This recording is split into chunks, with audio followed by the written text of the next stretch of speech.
I will be preaching today. Praise the Lord.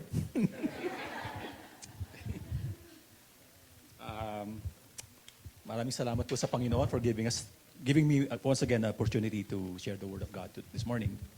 And tayo pong lahat ay patuloy na mag-expect na ang Panginoon po ay mangungusap po sa atin sa umagang ito.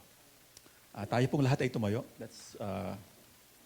Can I request every one of you to read our passage for this morning? It's very, very short. No? 3 verses lang po ito. And I hope the Lord will indeed move sa ating pong pakikinig ng kanyang salita. Let's read our passage this morning. Hebrews chapter 4, verses 14 and hanggang 16. 1, 2, 3. Therefore, since we have a great high priest who passed through the heavens, Jesus, the Son of God, let us pass our confession. For we do not have a high priest who cannot sympathize with our weaknesses, but one who has been tempted in all things as we are, yet without sin. Therefore, let us draw near with confidence to the throne of grace, so that we may receive mercy and find grace to help in time of need. Shall we come to the Lord and ask for His blessing? Father, we are grateful for giving us once again this opportunity to listen to your word.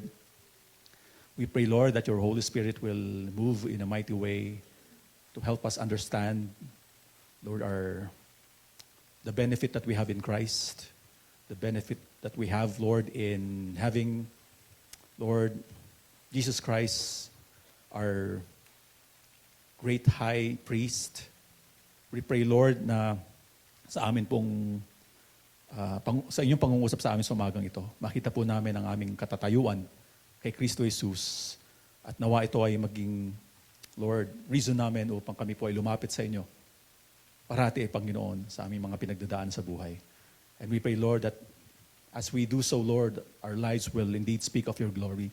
Speak, O God, of your goodness, of your love, and that you might use us, Lord, even for other people, Lord, to know you as well.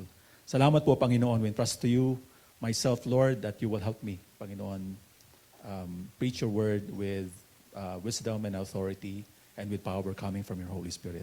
In Jesus' name we pray. Amen and amen. Sige po, makakapo na po tayo. So ang title po ng ating pong message for this morning is Jesus, our great high priest. Nung po ako ipakyat kanina dito sa ano po natin, sa center po natin, sa 3rd floor, okay. May mga women akong sumalubong sila, no. Sila po yung ating mga ushers. Siyempre napansin ko kagad si auntie, no. Okay. Binibiro ko siya kasi pensyonado na siya, di ba? Alam mo yung pensyonado. Okay. Siyempre kung ako, for example, ako po, I'm turning 58 this year, and I'm looking forward to my pension. Okay. Ganun na po ang ganun na po ang mindset ko, no. Tatlong taon na lang halos, no. May pension na ako sa SSS. Okay. Kaya po tinutuloy ko yung aking pong, by the grace of God, natutuloy ko naman po yung contributions ko. Pero hindi po ba napakasarap isipin na pag kayo ay nag-retire, when you reach the age of 60, you can expect something, di ba? Kaya nga SSS yun, social security system. Meron kang a kind of security that you can expect when you retire, di ba? Instead na wala kang SSS, wala kang pension. Ang hirap po nun. There's no certainty of what's going to happen. At least, kung meron kang pension, alam mong, kahit pa paano, makakaraos ka sa buhay. Hindi po ba? Amen? Okay. Sana po sa inyo pong mga mag-60 pa lang, okay, ituloy niyo na yung ituloy niyo yung SSS niyo, no? Naging hindi pa tuloy ako ng SSS dito. Pero ano po point ko dito? My point here is that, no, kung ikaw ay pensionado, meron kang certain peace in your heart, di ba? Okay. Unlike yung wala kang pension, di ba? Mga kapatid, ganun din po ang Christian life, di ba? Ang Christian life, sa totoo lang, hindi siya katulad ng SSS kasi yung security natin, yung assurance natin sa magiging future natin, o kahit dito sa mundong ito, it's a lot different. It's a lot better. And actually, it's the best life, no? Kung tayo po ay Christian. Kasi po alam natin kung saan tayo pupunta. At alam po natin na habang tayo nandito sa buhay na ito, naandyan ang Panginoon parati.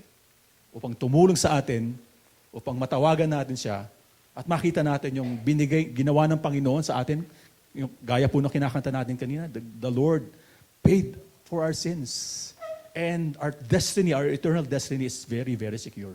At ito po ang pag-uusapan natin ngayong umagang ito. Jesus, our great high priest. Our topic today has everything to do with Jesus Christ, our great high priest who is our only hope of salvation and help in this life. My hope and prayer is that by the end of this message, we will be assured of our position with God through Jesus Christ. And because of this, we will draw ourselves near to God as much as we can, and because we will find help in Him, and that our lives will indeed glorify Him. So the key word or praise, o set of words, ngayon pong umagang ito is a high priest. No? Ano po ba ibig sabihin ng high priest pag nakita natin siya sa Biblia?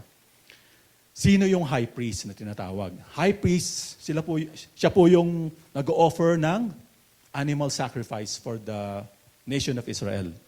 I think, may nabasa po ako, ginagawa daw po yun on the 10th month, on the 7th month, on the 10th day of the year. No?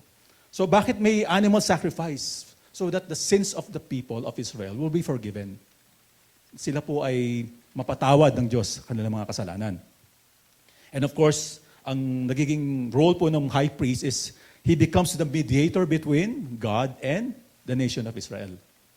Siguro po yung priest nag-ring sa ating isipan nito pag naririnig natin yung priest.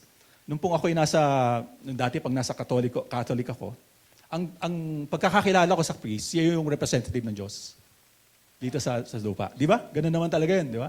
So pag kaya tinatawag mo siyang Father, it's because parang siya yung Diyos. Nire-represent niya ang Diyos dito sa lupang ito. Pero po, sa Bible po, hindi po gano'n ang role ng mga priest. Sila lang yung nag-mediate. No? Actually, the priest represents the people to God. Baligtad, ano po.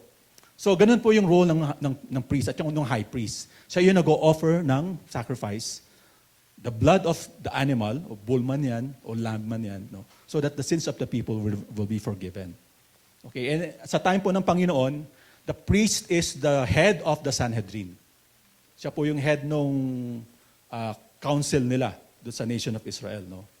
At nung dumating po yung time na yung tinatawag na Hasmonean Dynasty, doon po sa history ng Israel, yung pong priesthood na inordain ng Panginoon na nanggagaling dapat sa tribe of Levi, sa descendant ni Aaron, hindi na po gano'n na nangyari during the Hasmonean Dynasty at patungo po sa tayo ng Panginoon. Naging position, na po siya, political position. Ina-appoint na siya. No? Hindi na siya yung appointed ng Panginoon. Ano? So makikita po natin dito, nung time ng Panginoon, yung high priest, hindi na siya talaga yung original na tinawag ng Diyos to represent the people of God, or the people unto God. No?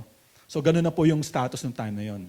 Okay, so, I'm telling this to you so that you will have an idea, no? Na ang priest, siya yung nag-offer ng sacrifice para po mapatawad ang kasalanan ng mga tao during that time. Imagine niyo po kung sa panahon natin, ganun pa rin.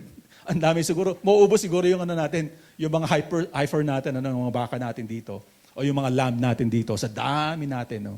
Na kailangan mag-offer ng sacrifice sa Panginoon. Ngunit hindi na po tayo ngayon ganoon. Because Jesus is our great high priest. No? Okay. So titingnan po natin, what is the difference between the human high priest and the Lord being our great high priest? Makikita po natin mamaya. So ito pong outline natin. The first one is, our great high priest is in heaven. No? The great high priest, our great high priest is in heaven. Sa verse 14. Second point is our great high priest who can sympathize with us. Verse 15. Ang ganda po nito mamaya. Yung pangatlo po is our great high priest who gives us confidence that we will find help. Sa verse 16. Tingnan na po natin yung unang point po natin. Verse 14. Therefore, since we have a great high priest who has passed through the heavens, Jesus, the Son of God, let us hold fast our confession. Ang ganda po na sinasabi po dito. No? Sinasabi po dito ay hindi lamang may high priest. It's not saying that there is a high priest out there. No? Ang sinasabi po nito, we have a high priest. meron kang high priest. May possessive, you possess a high priest. Yung ganun po sinasabi, we possess a high priest. There are many houses in our area, di ba mga kapatid? Dito po sa Baguio, for example. You have a house in that particular area. At alam mo maraming bahay doon. Pero iba yung masasabi mong may bahay ako doon sa area na yun, di ba? Ganun po yung sinasabi po itong verse na ito. Meron kang high priest. Meron tayong high priest. And hindi lang yan ordinary high priest, but a great high priest. Why is the Lord Jesus Christ the great high priest? He's superior because He has passed through the heavens. Sabi po dito, di ba? He has passed through the heavens. Ano pong ibig sabihin nito? Ang Panginoong Jesus ay nilagpasan niya yung dalawang heavens na tinatawag. At naandun na siya sa pinakang tugatog ng heaven, which is the very dwelling place of God, the throne room of God. No? Ano ba yung dalawang heavens na pinastro ng Panginoon? Yung heavens, pag tumingin tayo sa langit, yan yung heaven na yan. Pangalawa, yung cosmos, the universe. And the third one is the very throne room of God. So, ganun ang kaibahan ng Panginoong Yesus sa mga human high priests. Because He is actually in heaven right now. Kaya ganun siya ka-superior, kaya siya the great high priest, our great high priest. Sabi po sa Hebrews chapter 10, patungkol po ito sa ating Panginoon. Every priest stands daily ministering and offering time after time the same sacrifices, which cannot take away sins. Verse 12, but He, Jesus Christ, our Lord, having offered one sacrifice for sin for all time, sat down at the right hand of God, waiting from that time onward until His enemies be made a footstool for His feet. For by one offering He has perfected for all time those who are sanctified. No? Ang ganda po nito, no? Hindi daw siya katulad ng mga high priest, no? Yung mga human high priest, because the Lord Himself, no? He gave Himself. Siya yung offering na dapat i-offer ng human high priest na lamb. Ang Panginoon, siya mismo yung lamb. Nakukuha niyo po ba yung sinasabi dito, no? Ang Panginoon mismo, siya yung in-offer niya ang sarili niya. Siya yung sacrifice, no? At siya rin yung high priest at the same time, no? Why is the Lord a high priest? Sabi po ni Skip Heitzig, the priests, had to repeat sacrifices every day, every week, every month, every year. Their work was never done. Yung mga human high priest, no? Yung mga priest. Hindi natatapos yan kasi lagi sila nag-uulit ng pag-offer nila ng mga ng animal sacrifices. Then Jesus comes and He acts as a priest offering the sacrifice. But He also acts as the lamb. He was the sacrifice. He offers Himself for the sin, not just of the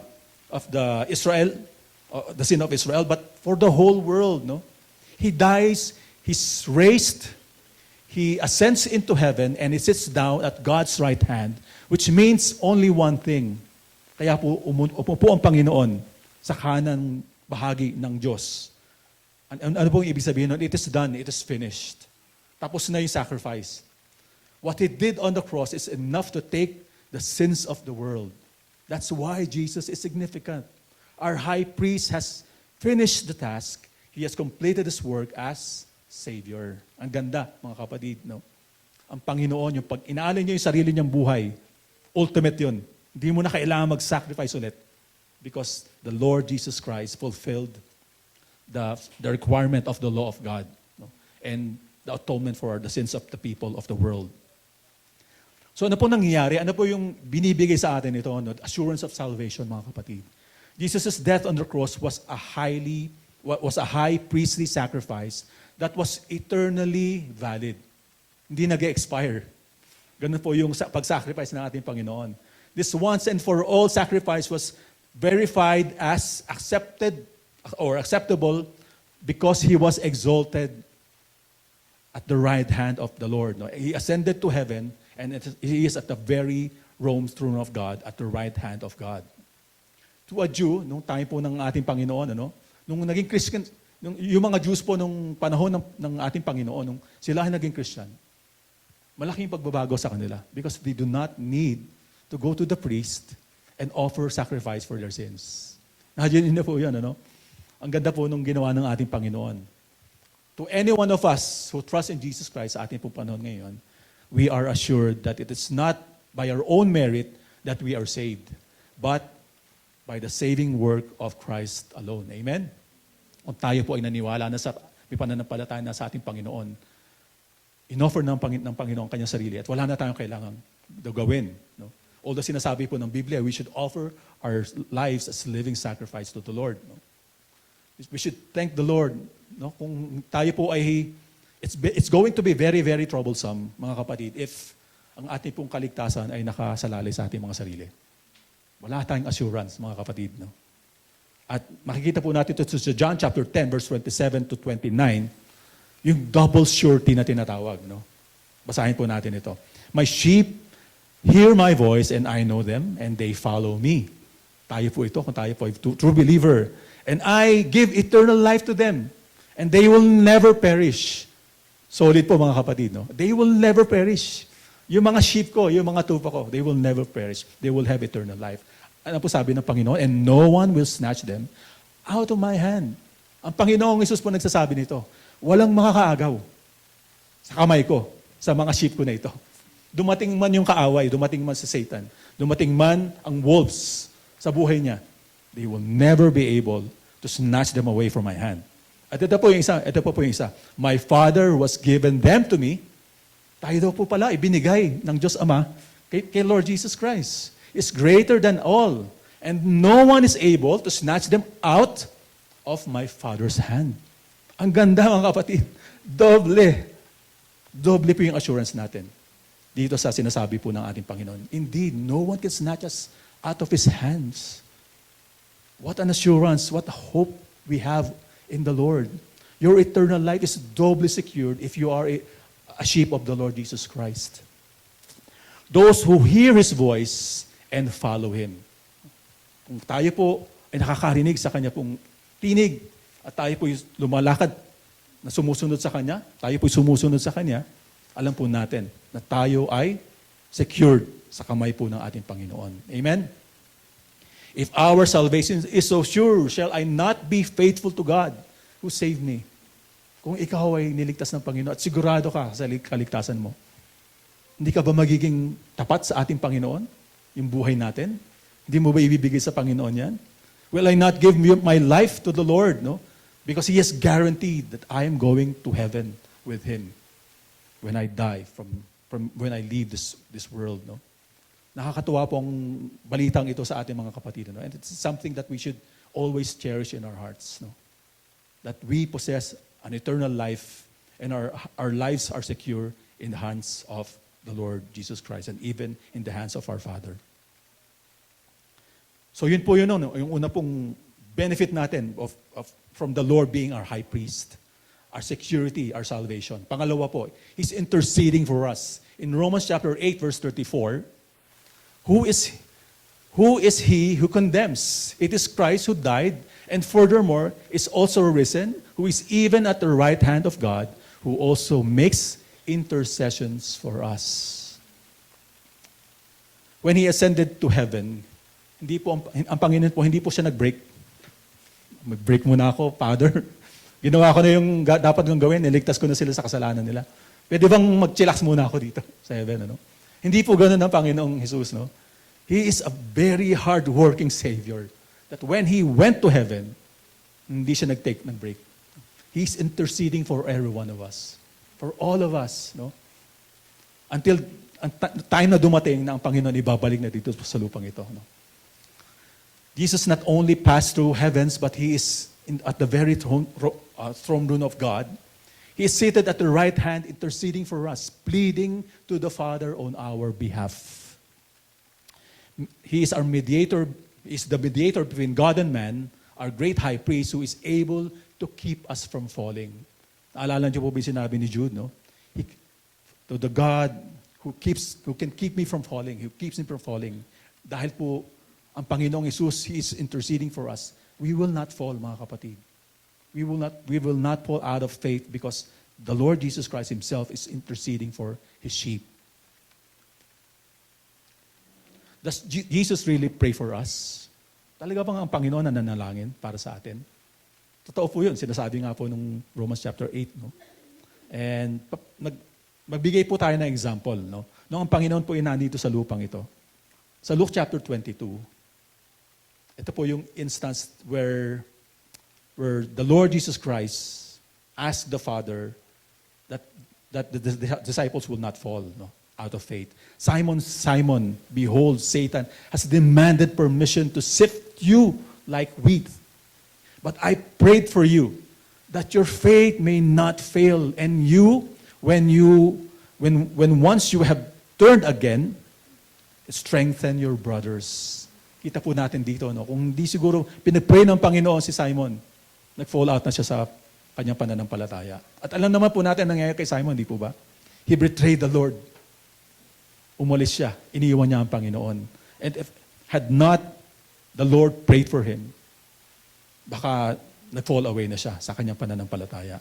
So kung ang Panginoon, pinanalangin niya si Peter, yung time na nandito pa siya sa lupang ito, mas lalo pa kaya, kung ang Panginoon is praying for us at the very right hand of God, Mga kapatid, lang beses na kaya tayong ipinalangin ng Panginoon.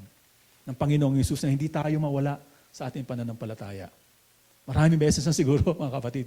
Kung bibilangin natin, there are many times in our lives na tayo po ay nagdududa sa ating Panginoon. Nagdududa tayo sa kanyang katapatan sa atin. Ngunit, marahil ang Panginoon, pinanalangin niya tayo na hindi tayo mag-fall away sa ating pananampalataya. At naandito pa rin tayo ngayong umagang ito, sa bulwagang ito, nakikinig tayo. At tayo ay nag-worship kay Lord kanina. Praise God for His sovereignty over our lives. When someone tells us that He is praying for you, mga kapatid, hindi ba tayo natutuwa? Gano'n pa kaya kung alam natin ang Panginoong Yesus ang nagpe-pray para sa ating lahat?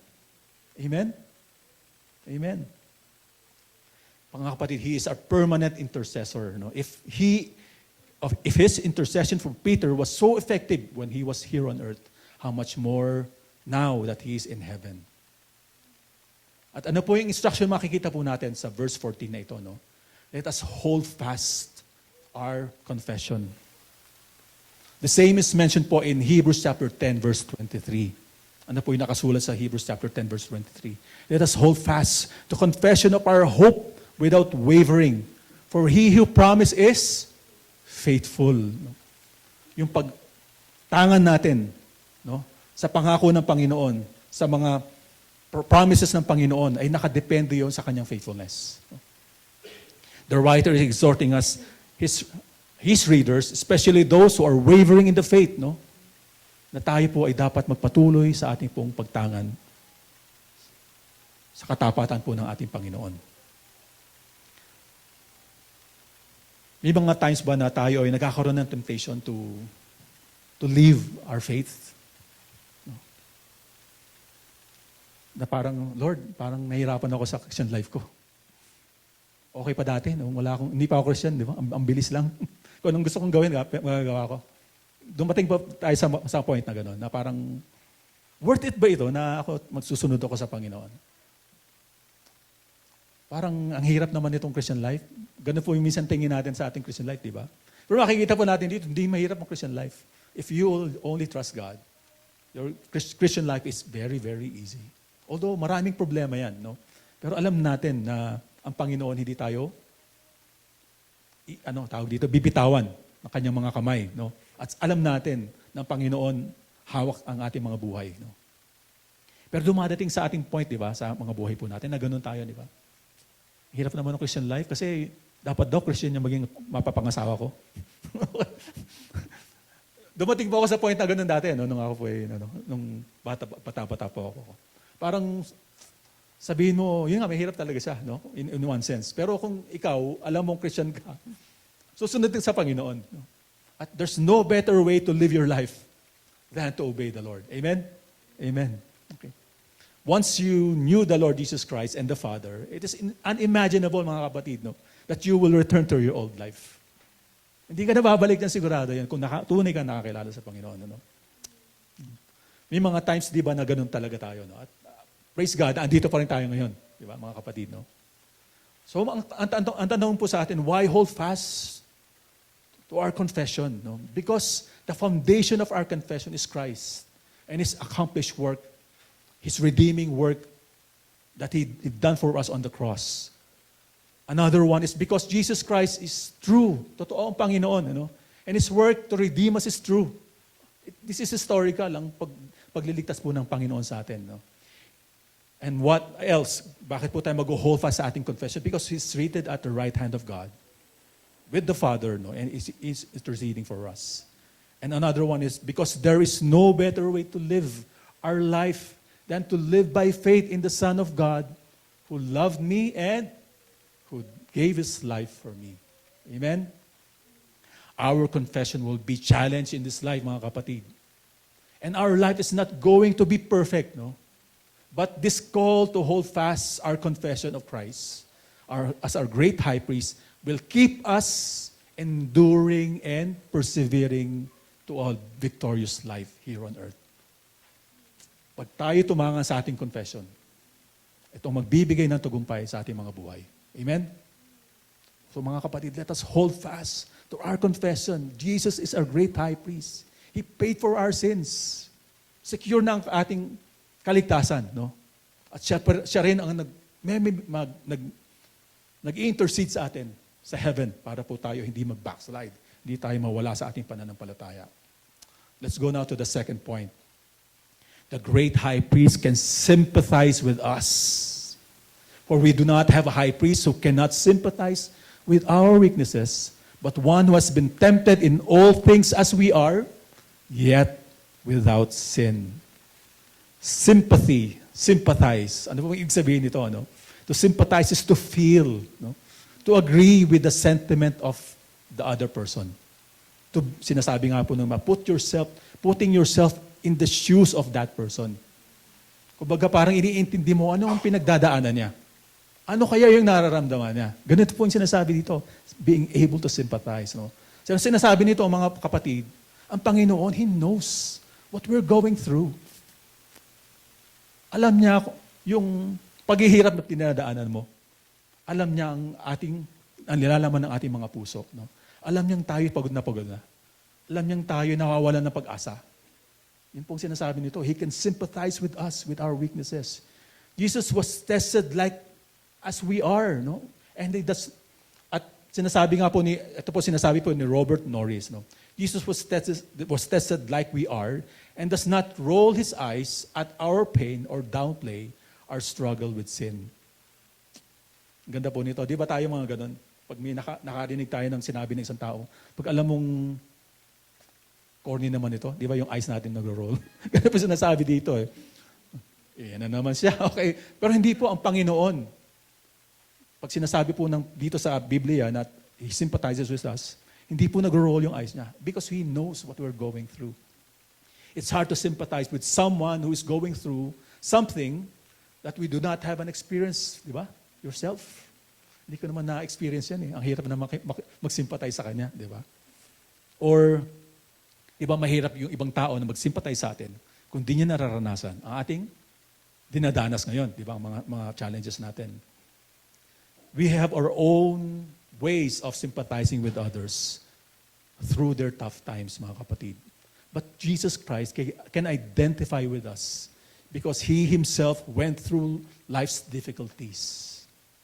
Kaya nga po sinasabi po, ang ganda po ng sinasabi po ng Panginoon, invitation niya sa ating lahat. No? Sabi niya sa Matthew chapter 11 verse 28, "Come to me, all you who are weary and burdened, and I will give you rest."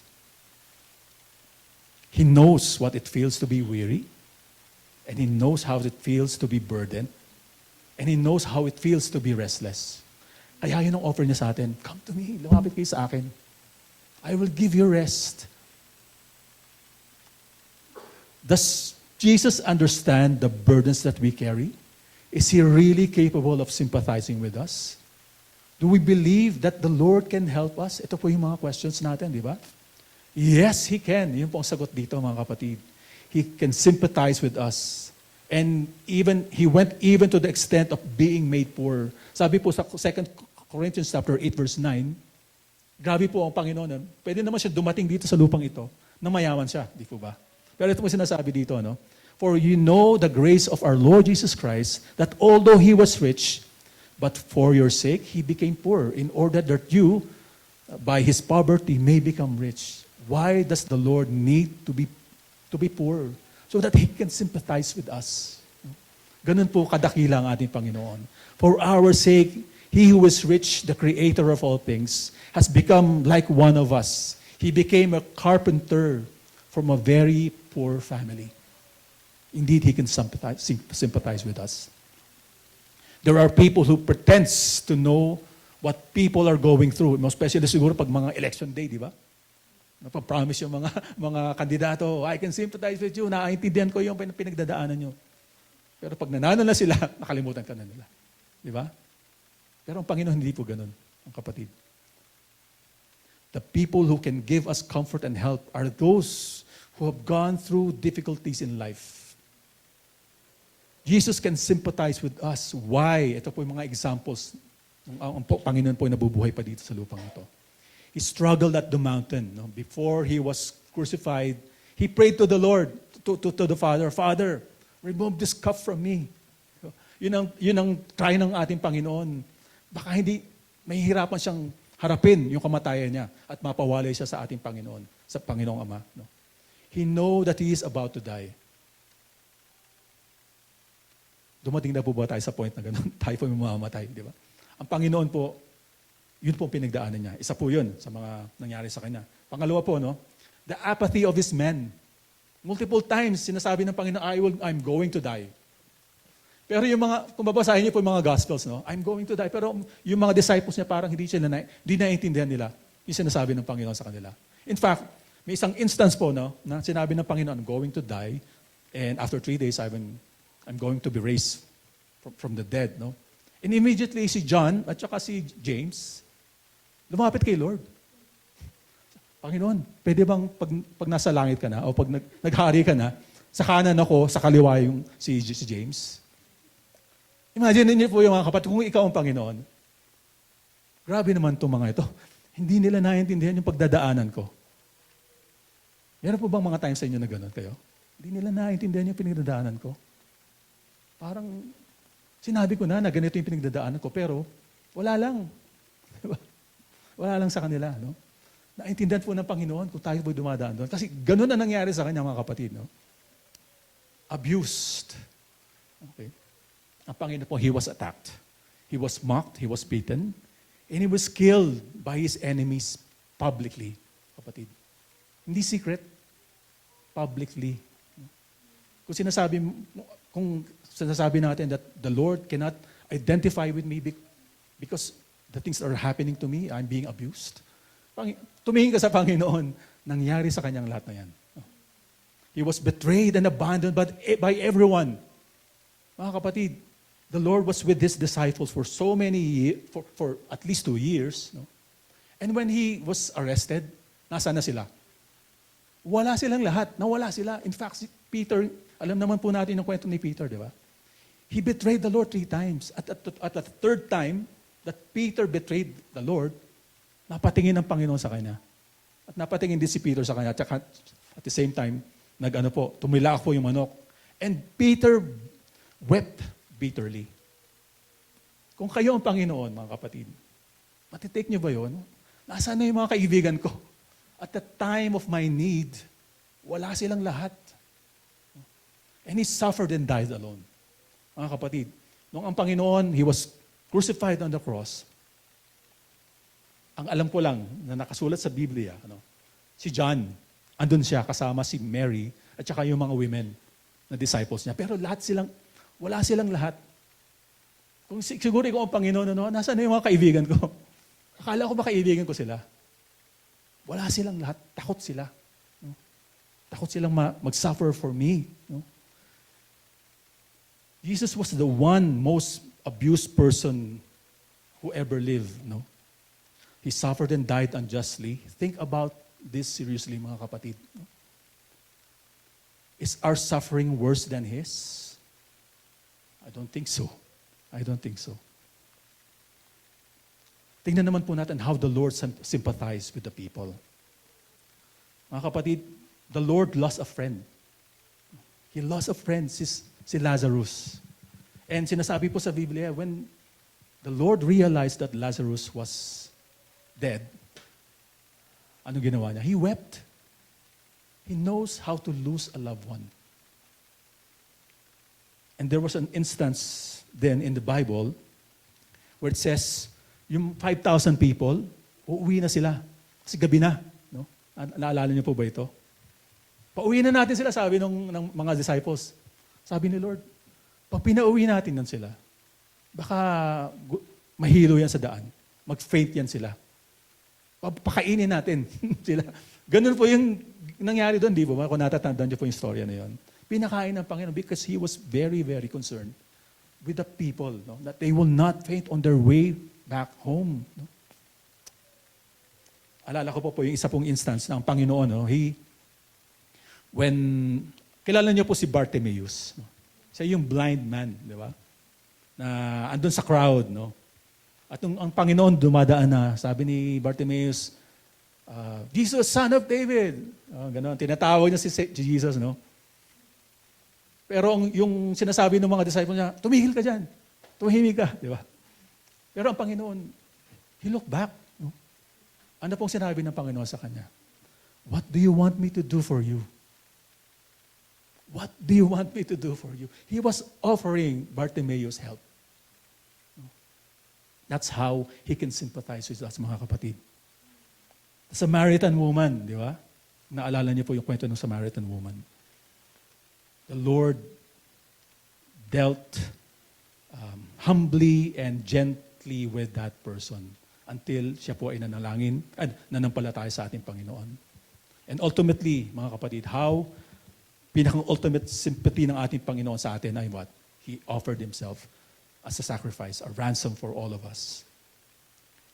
Was he tempted, no? When He was about to die? Of course, He was tempted. Ganun din po tayo. We are tempted, no? But the Lord Jesus Christ, He did not sin when He was tempted.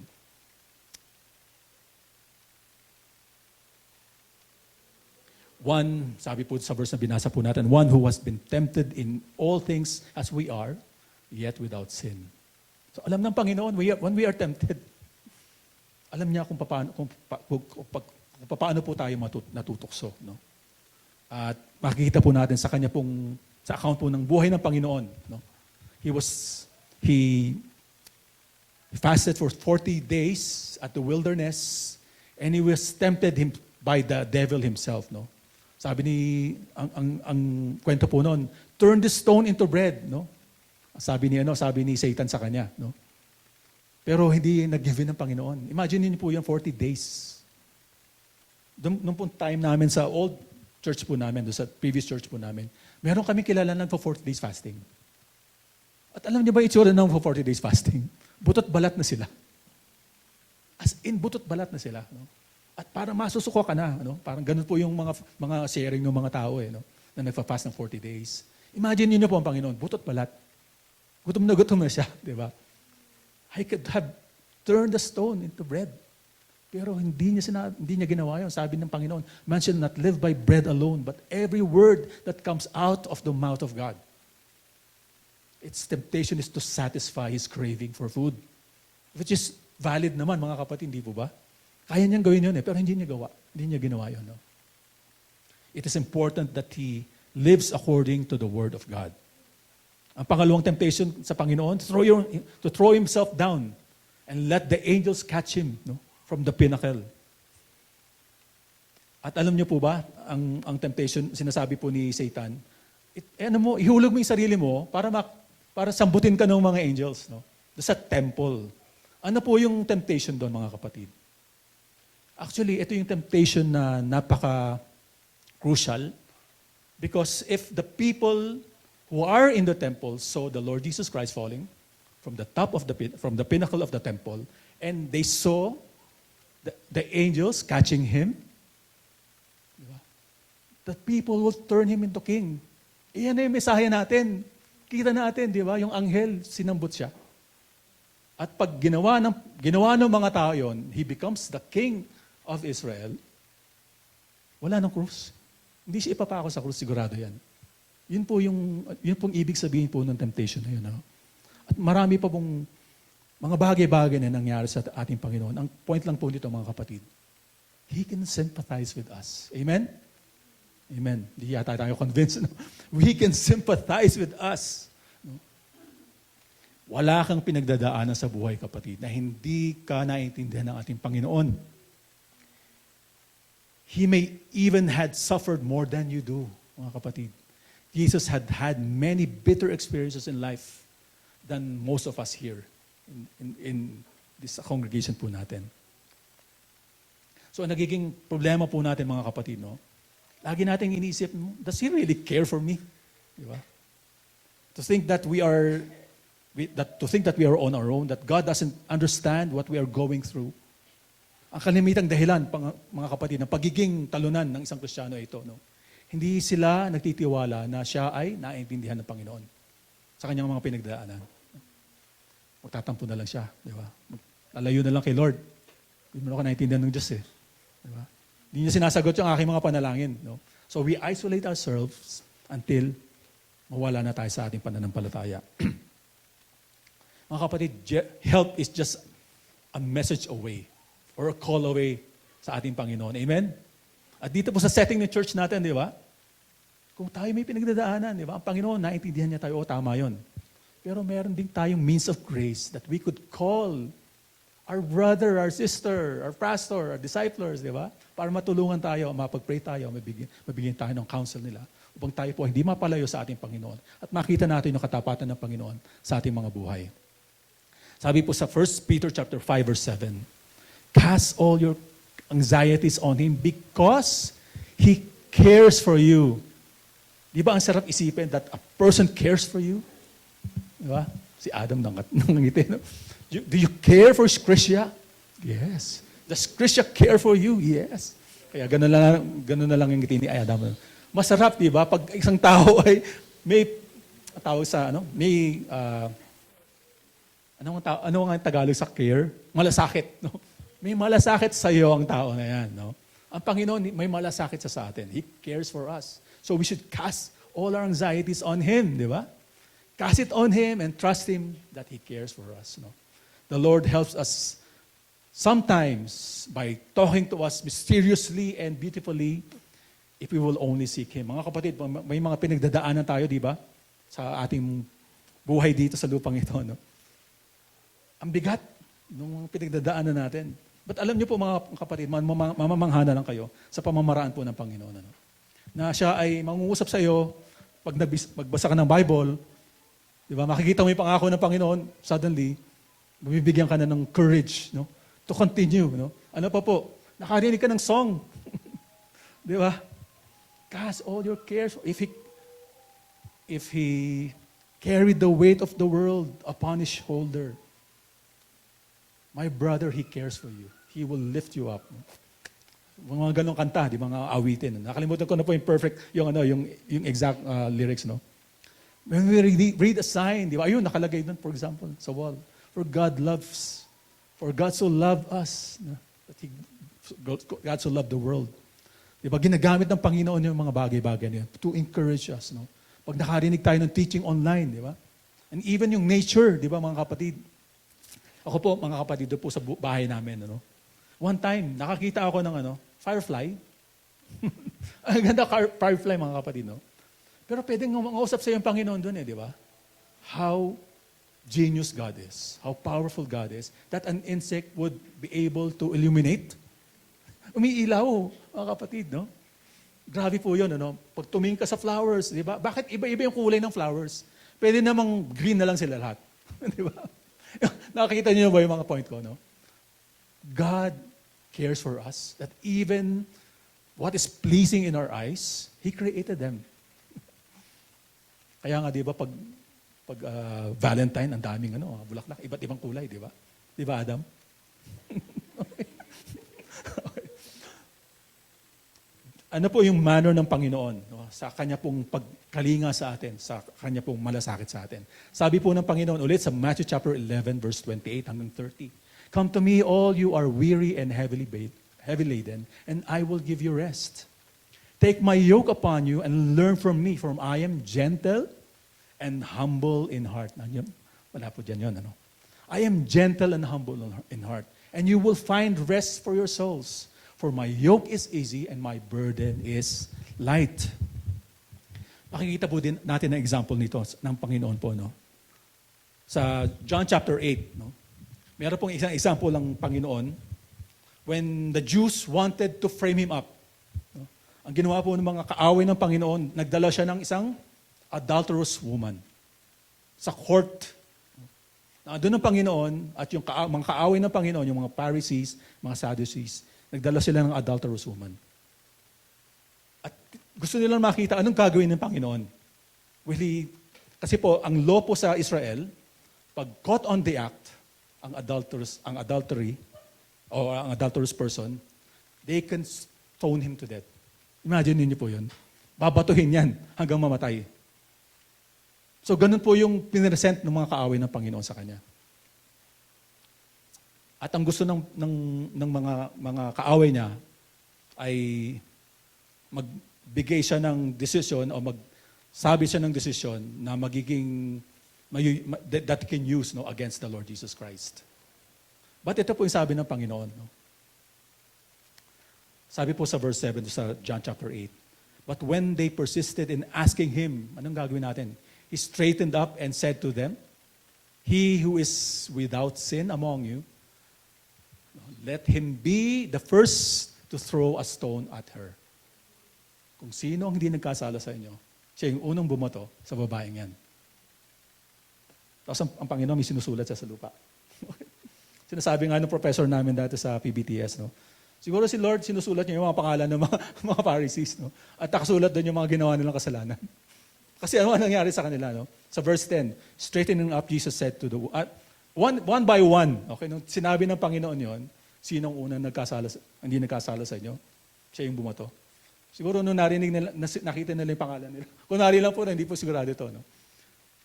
Nag-aalisan silang lahat, mga kapatid. Until ang Panginoon at yung babae na lang, ang nandun, naiwan siya. Silang dalawa na lang, no? Sabi po sa verse 10, straightening up, Jesus said to her, doon sa babae, woman, where are they? Did no one condemn you? She said, no one, Lord. Ano sabi ng Panginoon sa kanya? I do not condemn you either. Go. Pero ito po sabi ng Panginoon, ano? Hindi po ang Panginoon, He is not, kumbaga parang encourage sin, no? Sabi ng Panginoon, go. From now on, sin no more. Gentle and humble. Yun po ang characteristic ng ating Panginoon. The Lord was gentle and humble in dealing with that woman. How much more will He be gentle and humble in dealing with us? So we must be gentle and humble too as well, no? With or dealing with other people. No? Mga kapatid, nung binabasa ko po ito, na-remind lang po ako sa sarili ko, no? Of how I would deal with a person when that person is in sin. Oftentimes, no, naglalaro sa isip ko, ang tigas naman ng ulo niyan. Maliwanag naman sa Biblia na kasalanan yung ginagawa niya. Ba't hindi niya pa maintindihan? Yun po ako, no? Humble ba ako? Meek ba ako? Hindi, mga kapatid. Hindi po, no? But the truth of the matter is, we tend to be legalistic and impatient with other people. Hindi po ba? Paulit-ulit na lang yung kasalanan niyan, no? Sinisigawan mo na siya, naging impatient na tayo sa kanya, di ba? Mga kapatid, Jesus is the most righteous person who lived. Pero hindi niya ginawa yon. Sino kaya tayo para gawin natin yon sa ibang tao, di ba? We should always copy the Lord, no? Imitate the Lord, humble and meek and kind, no? If Jesus is gentle and humble to us, we must be the same to others. Know what they are going through. Alamin mo yung pinagdadaanan niyan. Baka hindi mo lang naintindihan. Ang lalim pala ng pinagdadaanan niya ng tao na yan, ano? Exhort that person, encourage that person, counsel that person with the Word of God. God can use us, no, in reaching out to our friends, families, brethren, neighbors, relatives. No? Side ano lang mo ito, no? Side comment po sa ating po pinag-uusapan. So mga kapatid, our great high priest can sympathize with us. There is nothing that he could not understand. Amen? Amen. So ano na po napag-usapan po natin? Dalawa po yung na-tackle na natin. Christ, our great high priest, gave himself a sacrifice that paid for our forgiveness and is now at the right hand of God. At ang pangalawa po, he can sympathize with us. Punta na po tayo sa third point po natin. Our great high priest who gives us confidence that we will find help. Sabi po sa verse 16, therefore let us draw near with confidence to the throne of grace so that we may receive mercy and find grace to help in time of need. Ito po yung conclusion ng tatlong verses. No? Sabi dito, therefore draw near. Ano ba yung sabihin ng draw near? Come to God. Pray. Lumapit ka sa Panginoon. Manalangin ka sa Kanya. No? At ito pong ano pong sinasabi pa dito? With confidence daw. Mga kapatid, when we approach God, are we confident? May confidence ba tayo? Ibig sabihin with confidence, with faith, with trust, that He is gracious to hear us, and He's gracious to help us in our time of need. No? Not because we are worthy, but because of the great high priest, ang Panginoong Yesus. Ang sabi pa po dito, throne of grace. No?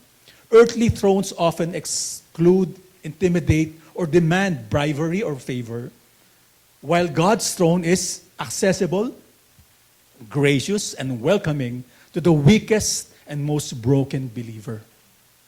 Mga kapatid, ang Panginoon is gracious. He's kind. That when we come to Him, you are welcome. We are all welcome, no? To come to Him and pray to Him. A throne of judgment has become a throne of grace and mercy for believers because of our great high priest. A throne becomes a place of pardon and provision instead of a place of wrath and judgment. Ganun po ang ginawa ng Panginoon para sa ating lahat. So it is imperative, mga kapatid, that we come to Him and expect and be confident that we will indeed receive mercy and help. Amen? Pag tayo po ba ay at lumalapit sa Panginoon, may pananampalataya ba talaga tayo po ay didinggin ng Panginoon? Sinasabi po dito, we should have the confidence. No? Pag tayo lumapit sa Panginoon, sasagutin niya yung ating panalangin. Are you regularly drawing near to the Lord, to the throne of grace? Fully embracing your privileges as a follower of Christ? The reason why, siguro, we don't receive any help is because we don't come to the Lord. Marami tayong mga pinagdadaanan sa ating buhay, mga kapatid. Pero ano bang ginagawa natin? Lumalapit ba tayo sa Panginoon? Hindi. At bakit tayo hindi lumalapit sa Panginoon? Yun po ang question natin, dapat natin masagot, mga kapatid. No? There are many reasons why we don't come to the Lord for help. Ang unang-una pong reason doon is because we do not believe in Him. Hindi tayo nagtitiwala sa Diyos. No? Bakit kaya? No? Marami mga reasons actually. No? Nung nga pong pinaaral ko po ito, no? Bakit kaya ako hindi po tumatawag sa Panginoon? Marahil, ganito yung mga reasons po natin. Because God did not answer your prayer in the past. You wanted so much that your loved one will get well sa cancer niya. Pero hindi nangyari. Namatay siya. And because of that, sagutin ba ng Panginoon ng panalangin ko? Hindi niya nga sinagot yung prayer ko for my loved one. Namatay siya eh. Diba? Well, is that a good reason for you not to come to the Lord? Knowing that the Lord is sovereign over our lives? Diba? Ano pa pong reason? Because we are so weak in our faith na alam natin hindi tayo okay sa Panginoon. Sabi nga may mga nababasa nga, come as you are sa harap ng Panginoon. No? Ano pa po? Because you have not tried at all to pray. Kawawa naman tong Christian na to. hindi ka talaga nagpa-pray. Diba? Kaya hindi ka talaga lalapit sa Kanya. Diba? Ano pa po? Because you are not serious to get answer from God. Kahit ano na lang, Panginoon, okay lang sa akin. Pero hindi po tayo mag-grow sa ating pananampalataya kung hindi po tayo specifically lalapit sa Panginoon at mananalangin. No? At kung sinagot ng Panginoon yun, wow, Lord, specific. Meron po ba kayong mga ganong prayers, no? Specifically, sinagot ng Panginoon. At nakita mo doon, narinig ako ng Panginoon, at biyaya niya na sinagot niya yung aking panalangin. At dahil doon, nag-grow tayo sa ating relationship sa Panginoon. Amen? Amen. Tingin ko mga kapatid, maraming beses sa ating mga buhay. Minsan nga, hindi pa natin pinipray. Sinasagutan ng Panginoon, di ba? Mga kapatid, alam naman po natin na minsan ang ating mga puso ay nagdududa, di ba? At makikita po natin dito sa example po ng Panginoon na ito, na even yung ating pong kawalan ng pananampalataya, kakulangan natin sa pananampalataya, ay dapat po nating ipanalangin sa Panginoon. Sabi po sa Mark chapter 9, verse 21 hanggang 26, Jesus asked the boy's father, no? Meron pong isang bata na demoniac, no? Sinasaniban ng masamang espiritu, no? At ang gusto nung tatay, mapagaling siya. Ma-drive out yung demon doon sa anak niya na yun. So ito po yung story nito, no? So verse 21, Jesus asked the boy's father, how long has he been like this? From childhood, sabi nung tatay, no? It has often thrown him into fire or water to kill him. But if you can do anything, take pity on us and help us, sabi ng tatay. If you can, said Jesus, everything is possible for one who believes. No. Immediately the boy's father exclaimed, I do believe. Help me overcome my unbelief. When Jesus saw that a crowd was running to the scene, he rebuked the impure spirit. You deaf and mute spirit, he said, I command you, come out of him and never enter him again.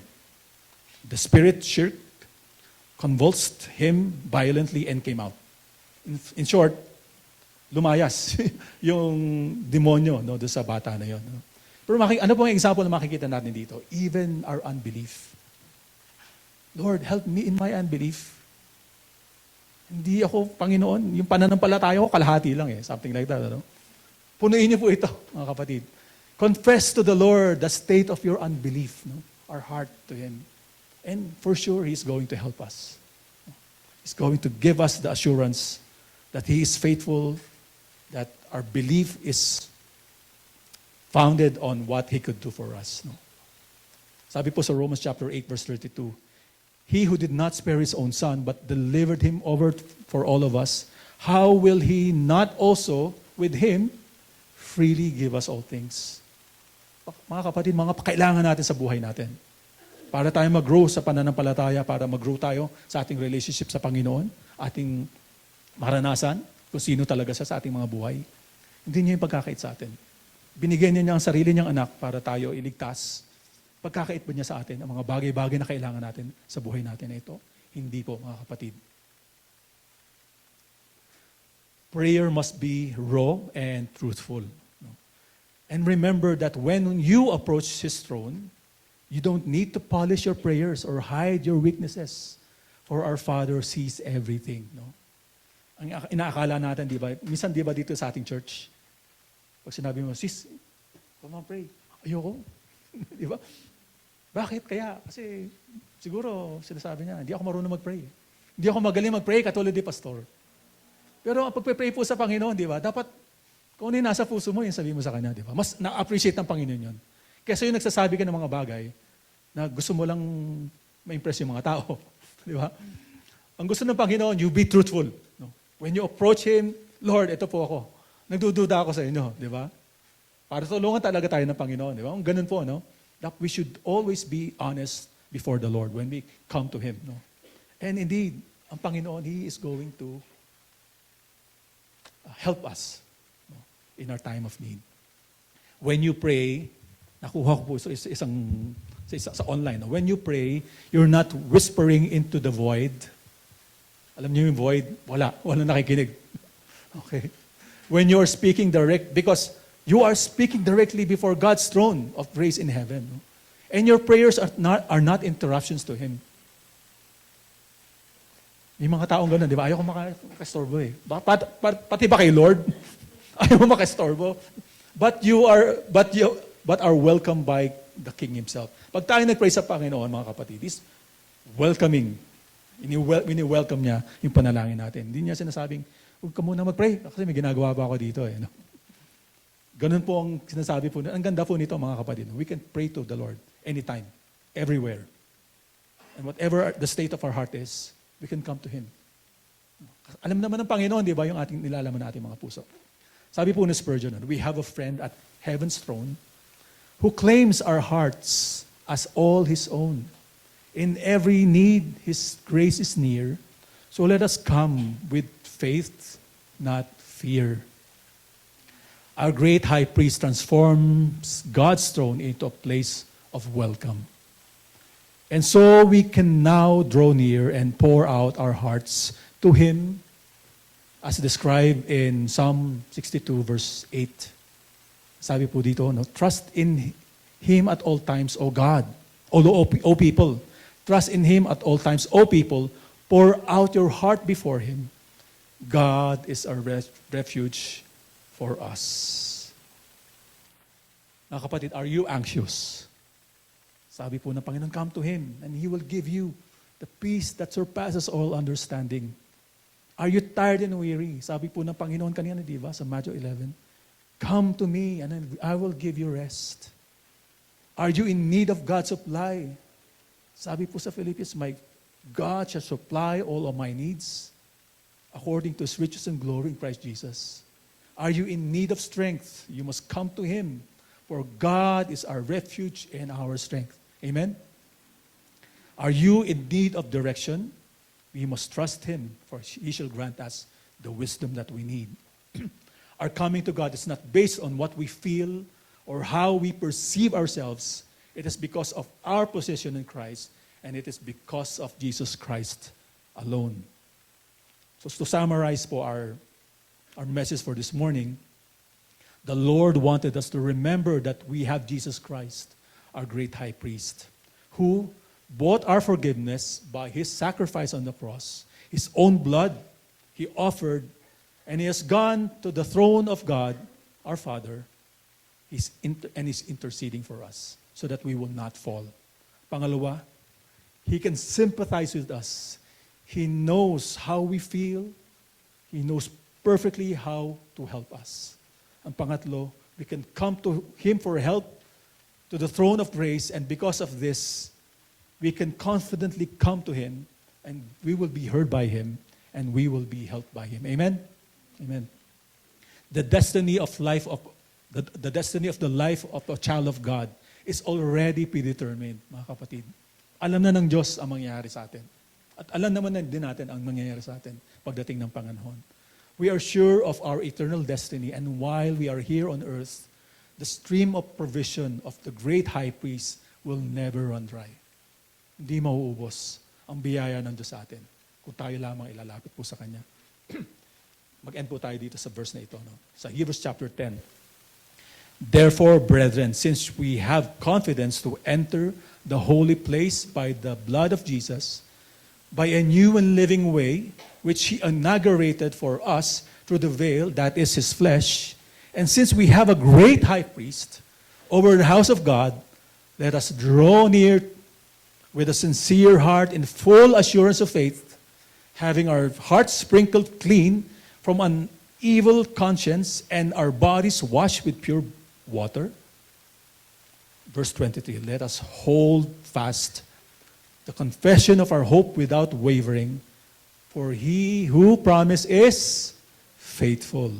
Mga kapatid, let us hold fast our confession to honor our great God and our great high priest, who is Jesus Christ, who saved us, who can sympathize with us, and who is willing to help us if we will go before His throne of grace with confidence. Let's all rise from our seats, mga kapatid. Panginoon, kami po ay maraming mga bagay-bagay, Panginoon, na narinig at natutunan ngayong umagang ito.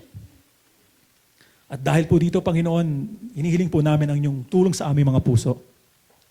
Father, tulungan niyo po kami na maisa puso po namin, Panginoon, ang lahat ng mga pangako na aming po narinig ngayong umagang ito. We thank you for our Lord Jesus Christ, who is our high priest, who sacrificed himself, Lord. He offered his blood, his very blood, O God, the Lamb of the world who takes away the sins of the world. We pray, Lord, that you will grant us, Lord, that assurance that our sins have been forgiven because of the Lord Jesus Christ, who is now at your right hand, O Father, who is interceding for us so that you will not allow our foot to slip, Lord. You will not allow us, Lord, to fall from grace, O God. Panginoon, our faith is indeed secure because you hold us, O Lord, in your right hand, or in your hand, O God. And no one can snatch us away from you. No one can snatch us away, Lord, from the hand of our Lord Jesus Christ. And we thank you, Father, for the assurance of our salvation, that no matter what we go through this life, O God, we know that we will end, Lord, in eternity, our eternity with you, Panginoon. We will end up with you in eternity, Panginoon, with you. Maraming salamat po, Panginoon. And we thank you, Lord, for you made us realize, O God, that you can sympathize with us, Lord. Father, thank you for your Son who suffered for us, who've gone through many things, O God, in this world, Lord. Things that we could not imagine, that we could, Lord, overcome or go through, Lord, in life. But He has gone so much, O God, so that He can sympathize with us. Thank you for our Lord Jesus Christ. Thank you, Lord Jesus Christ, for indeed you can sympathize with us. That when we approach you, O God, with our hurts, with the many things, O God, that this life is bringing us. Lord, alam po namin, Panginoon, that you care for us. You know how to help us. You know that when we pray to you, Lord, you will answer us. Because you know how it feels. You know how to be hurt. You know, Lord, how to be abandoned by friends. You know how to be, Lord, to be beaten, mocked, and to die, Lord, for the sins of others. Maraming salamat po, Panginoon. Father, help us to trust in you, Lord. Build our faith, O God, on this promise, Lord, that you, Lord Jesus Christ, can sympathize with us. And because of this, Lord, we can boldly come, we can confidently come to the throne of grace, knowing, Lord, that we shall indeed find mercy and grace in our times of need. What an assurance, Lord, for each and every one of us here, na kami po, Panginoon, na hindi niyo po pababayaan. Na kami po, Panginoon, ay secure sa inyo pong mga kamay. At gawa po dito, Panginoon, dalangin po namin para sa aming mga sarili. Ang buhay po namin, Panginoon, ay maging buhay ng pananampalataya. Na makikita po ng ibang tao, Panginoon, ganyan pala ang maging Christian. Ganyan pala ang maging Christian. Puno ng pananampalataya, puno ng pagtitiwala sa kanyang Diyos na hindi nagpapabaya sa Kanya. Dalangin po namin, na, Lord, ito po maging testimony namin. Help us, O Lord, to live for you. Help us, Lord, to show your glory, O God. Lord, by the life that you've redeemed, by the life, Lord, that you've cared for, O God, Panginoon, by the life that you've helped, O God, in our times of need. Maraming salamat po, Panginoon. We entrust to you our lives. Help us, Lord, to be faithful to you just as you are faithful to us, O God. And we thank you, Lord, for giving us the opportunity to help in this ministry. Ang love offerings and tithes po namin, Panginoon. Thank you for the privilege of using us. And we pray, Lord, for Gospel of Grace, that you will use this church, O God, to further, Lord, your work in the city of Baguio and even sa mga lugar, Panginoon, na naabot po ng aming online ministry. We pray, Lord, that you will indeed touch people's lives, O God, to obey you, Lord, to shine for you, O God, and to glorify you, Panginoon. Maraming salamat po, Panginoon. Even as we part ways, we pray for your peace. Lord, whatever we are carrying in our hearts, O God, we know that when we come to you, you shall grant us the peace that surpasses all understanding. In the name of our Lord Jesus Christ. Maraming salamat po, Panginoon. Purihin po kayo, Panginoon, sa mensahe nyo ngayon. Purihin po kayo, Panginoon, sa mga gagawin nyo sa aming mga buhay. At sa mamamagitan ng pananampalataya, Panginoon, alam po namin na kami po ay nasa mabuting mga kamay, Panginoon. We bless you, we thank you, we glorify you, Lord. Salamat po sa lahat ng ito, Panginoon. You alone, O God, is our great High Priest, Lord, and we praise you, we glorify you, O God, for your love, for your mercy, Panginoon, upon us. Maraming salamat po, Panginoon. Ito po ang aming dinadalangin sa makapangyarihan at mapagmamahal na pangalan ng aming pong Panginoon. Lahat magsabi ng Amen and Amen. Salamat po, Panginoong Jesus. Amen. Tayo po ay mag-e-end sa isang ending song. Sister Marga.